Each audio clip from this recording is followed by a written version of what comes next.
এবার বর্জ্য ব্যবস্থাপনা চিত্র।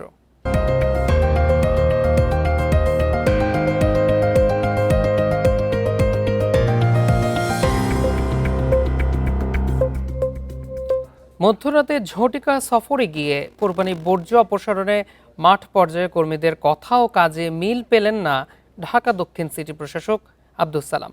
তাৎক্ষণিক কর্মীদের ডেকে অপসারণ করা হয় আবর্জনা। আজকের পর কোথাও বর্জ্য থাকলে দায়িত্বপ্রাপ্তদের বিরুদ্ধে কঠোর ব্যবস্থার হুঁশিয়ারি দক্ষিণ সিটির প্রশাসকের। ঘড়ির কাঁটায় রাত ২টা। জুরাইন এলাকায় হঠাৎ করেই বর্জ্য অপসারণ তদারকিতে উপস্থিত দক্ষিণ সিটির কর্মকর্তারা সরজমিনে পেলেন বর্জ্য। অথচ এই এলাকার মাঠ পর্যায়ের কর্মীরা দাবি করেছিলেন সব বর্জ্য অপসারণ করা হয়েছে অনেক আগেই। মধ্যরাতে কর্মকর্তাদের সাথে দক্ষিণ সিটির নানা জায়গায় বর্জ্য অপসারণ সরজমিনে তদারকিতে ছিলেন প্রশাসক আব্দুস সালাম নিজেও।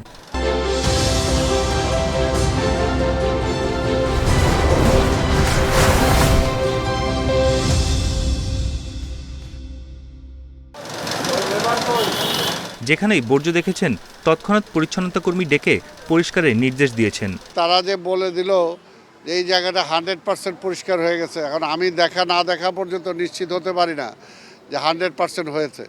তো সেই কারণে দেখলাম যে 100% যে সমস্ত কিছু জায়গায় হয় নাই। তবে শনিবারের পরও কোথাও বর্জ্য জমে থাকলে দায়িত্বপ্রাপ্তদের বিরুদ্ধে কঠোর ব্যবস্থা নেওয়ার কথা জানিয়েছে ঢাকা দক্ষিণ সিটি কর্পোরেশন। এটি আমি মনে করি যে সিআই সহ এখানকার যে পিসিএসপি এবং তার ঊর্ধ্বতন কর্মকর্তা আছে সেগুলো সুপারভিশনে একটু গাফিলতি আছে, আমরা এটি ব্যবস্থা আমরা নিব। দ্বিতীয় দিনের বর্জ্য শতভাগ সম্পন্ন হয়েছে বলে একটা রিপোর্ট আমাদের কাছে মিটিংয়ে উপস্থাপন করা হয়েছে। সো এই যদি আমাদের নলেজে থাকতো যে এখানে শতভাগ শেষ হয় নাই, বাট এখানে মনিটরিং কর্মকর্তাও ছিলেন বা অন্যান্য অফিসাররাও এখানে ভিজিট করেছেন, তারাই কিন্তু শতভাগ সম্পন্ন হয়েছে এই রিপোর্টটা কিন্তু আমাদের এরা দেয় না, দেয়া হলো আমাদের মনিটরিং কর্মকর্তা এবং অন্যান্য অফিসাররা এটাতে ইনভলভ আছে। এর আগে শুক্রবার কোরবানির বর্জ্য অপসারণের দায়িত্বে অবহেলার কারণে ঢাকার 2 সিটি কর্পোরেশনের আঞ্চলিক কর্মকর্তাদের সাময়িক বরখাস্ত করে তাদের বিরুদ্ধে ব্যবস্থা নেওয়ার নির্দেশ দেন প্রধানমন্ত্রী তারেক রহমান। বন ইবনে কামাল, ইন্ডিপেন্ডেন্ট নিউজ, ঢাকা। ঈদের তৃতীয় দিনে কোরবানির পশুর বর্জ্য অপসারণ নিয়ে আরও জানাতে রাজধানী সূত্রপুর থেকে যোগ দিচ্ছেন আমাদের সহকর্মী আদিলুর রহমান। আদিলুর, আজকের পর কোথাও বর্জ্য থাকলে দায়িত্বপ্রাপ্তদের বিরুদ্ধে কঠোর ব্যবস্থার হুঁশিয়ারি দক্ষিণ সিটির প্রশাসকের। বর্তমানে আপনি কি চিত্র দেখতে পাচ্ছেন, কতটুকু অগ্রগতি হয়েছে?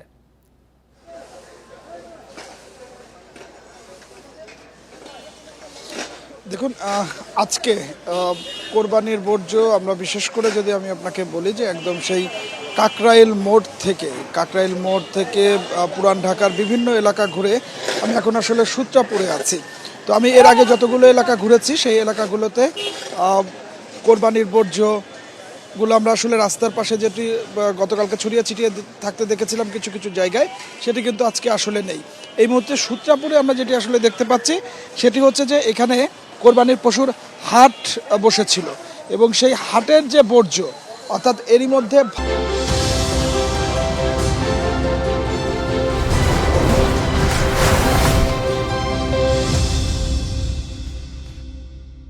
ভারী বর্জ্যগুলো পুরোপুরি অপসারণ করা হয়েছে, অর্থাৎ যে বালুগুলো এখানে এনে ফেলানো হচ্ছিল বা পশুর গোবর থেকে শুরু করে যে ভারী বর্জ্যগুলো, সেই বর্জ্যগুলো এরই মধ্যে নিয়ে গিয়েছে বা অপসারণ করেছে ঢাকা দক্ষিণ সিটি কর্পোরেশন। এই মুহূর্তে আমরা যেটি আসলে দেখতে পাচ্ছি যে সড়কগুলো পরিষ্কার করা হচ্ছে, অর্থাৎ সড়কে যে ময়লাগুলো জমে ছিল সেগুলো তারা ঝাড়ুর সাহায্যে, বেলচার সাহায্যে, কোদালের সাহায্যে মূলত সেগুলো তুলে একদম যে পরিষ্কার পরিচ্ছন্নতার যে কাজটি, অর্থাৎ আগের যে একটি অবস্থা, অর্থাৎ ঝকঝকা চকচকা যে সড়কটি তৈরি করে ফেলা হবে, সেই লক্ষ্যেই কিন্তু আসলে আমরা দেখতে পাচ্ছি যে ঢাকা দক্ষিণ সিটি কর্পোরেশনের কর্মীরা এখানে কাজ করছেন এবং মাঠ পর্যায়ে এই কর্মীদেরকে তদারকি করার জন্য ঢাকা দক্ষিণ সিটি কর্পোরেশনের যিনি প্রধান পর্যায়ে ব্যবস্থাপনা কর্মকর্তা এয়ার কমান্ডার মাহবুবুর রহমান তালুকদার, তিনিও কিন্তু আসলে কর্মীদের সঙ্গে মাঠে আছেন এবং সেটি দেখছেন।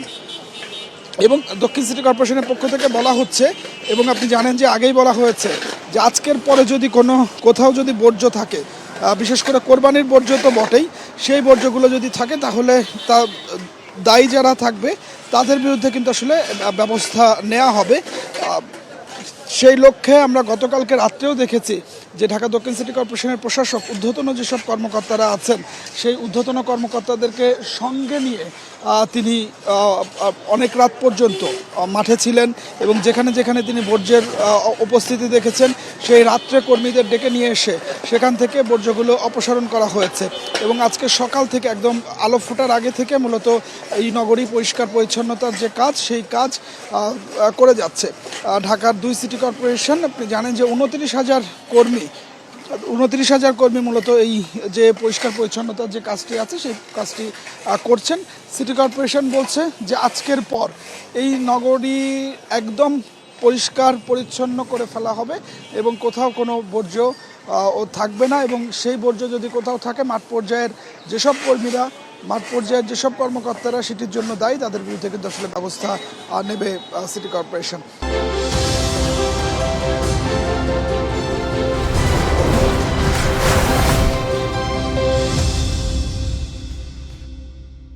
তো আমার কাছে সূত্রাপুর থেকে এটি ছিল এখনকার সবশেষ।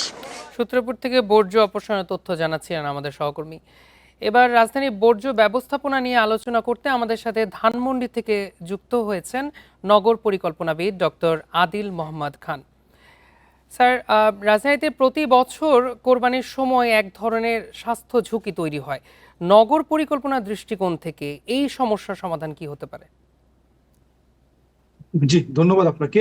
আসলে কোরবানির সময় এই যে বর্জ্য ব্যবস্থাপনায় যদি কোনো ধরনের গাফিলতি থাকে, পাশাপাশি কোরবানি যখন আমরা করি, আমরা যারা নাগরিকরা, আমরাও কিন্তু কোরবানির যে রক্ত বা অন্যান্য যেই আমাদের বিষয়গুলো থাকে সেগুলো আমরা কিন্তু স্বাস্থ্যসম্মত উপায়ে ডিসপোজ করি না। আমরা অনেক সময় খোলা ড্রেনে ম্যানহোলে ফেলে দিই। হ্যাঁ, আমরা দেখা যাচ্ছে কোরবানির যে গরুর ভুঁড়িগুলো পর্যন্ত আমরা ম্যানহোলে ফেলে দেওয়া যাচ্ছে, এমন অনেক দৃশ্য দেখা যায়। নাগরিকদের পক্ষ থেকে সচেতনতা না থাকার কারণে এবং আমাদের আমাদের যে শহরে থাকার জন্য যে নাগরিক আইন সেটা আমরা মানছি না। পাশাপাশি কর্পোরেশনের পক্ষ থেকে যে গাফিলতির অনেক সময় থাকে, যেহেতু শহরটা অনেক বড়, যে বিশাল পরিমাণ আমাদের যে কোরবানির বর্জ্য তৈরি হয় সেটা ম্যানেজ করার মতো যে সক্ষমতার কিছুটা ঘাটতি আছে, যার ফলে দেখা যাচ্ছে গতকালকে প্রধানমন্ত্রী নিজে দেখতে বের হয়েছিলেন এবং অনেক জায়গাতেই দেখা গিয়েছে তখনও বর্জ্যগুলো পড়ে আছে। তাহলে এবং দেখা যায় 3 দিন ধরে কোরবানি হয়, তাহলে অনেক জায়গাতেই দেখা যাচ্ছে যে সময়ের গ্যাপের কারণে কিন্তু অনেক জায়গায় বর্জ্য পড়ে আছে। তাহলে 3 দিন ধরে যখন এই ধরনের বর্জ্য পড়ে থাকে এবং সেখানে যদি কোনো ধরনের সেগুলো খোলা জায়গায় থাকে, তাহলে তো সেখান থেকে আমাদের অনেক ধরনের যে পরিচ্ছন্নতা থেকে যেই রোগগুলো হতে পারে সেই সম্ভাবনাগুলো থেকে যায়। তাহলে এই জন্য এই বিষয়টা শুধুমাত্র সিটি কর্পোরেশনের দায়িত্ব না, সিটি কর্পোরেশন এবং নাগরিক যৌথ দায়িত্ব এবং যৌথ যদি আমাদের যে আস্থার জায়গা তৈরি করে, তখনই কিন্তু আমরা এই যে কোরবানি বর্জ্য যেন আমাদের স্বাস্থ্য ঝুঁকির কারণ না হয় সে ব্যাপারটা কাজ করার সুযোগ আছে। কারণ আমরা অনেক সময় শুধুমাত্র দেখছি যে পুরো বিষয়টাকে আমরা বিচ্ছিন্নভাবে দেখি যে কর্পোরেশন নিয়ে যাবে, কর্পোরেশন তো অবশ্যই নিবে, কিন্তু নাগরিক হিসেবে যদি আমরা যদি যত্রতত্র ময়লা ফেলে দিই এবং ড্রেনে, বিশেষ করে ড্রেনে ফেলে দিই ও খোলা জায়গাতে রেখে দিই এবং সেটা সঠিকভাবে আমরা যদি নাও জানাই, দেখা যাচ্ছে অনেকে পরে কোরবানি করছে, তখন তারও তো আলাদা করে জানানোর বিষয় আছে যে আমরা এই টাইমে কোরবানি করেছি, আমাদের এটা নিতে হবে। তাহলে এই বিষয়টা একটা ম্যানেজমেন্ট একটা প্রবলেম আছে, এটা শুধু। জি, ডক্টর আদিল মোহাম্মদ খান, আমরা আগে দেখা গেছে যে নির্দিষ্ট স্থানে কোরবানি দিতে জনগণকে উদ্বুদ্ধ করেও তেমন লাভ হয়নি। এই ক্ষেত্রে সরকারের করণীয় কি হতে পারে?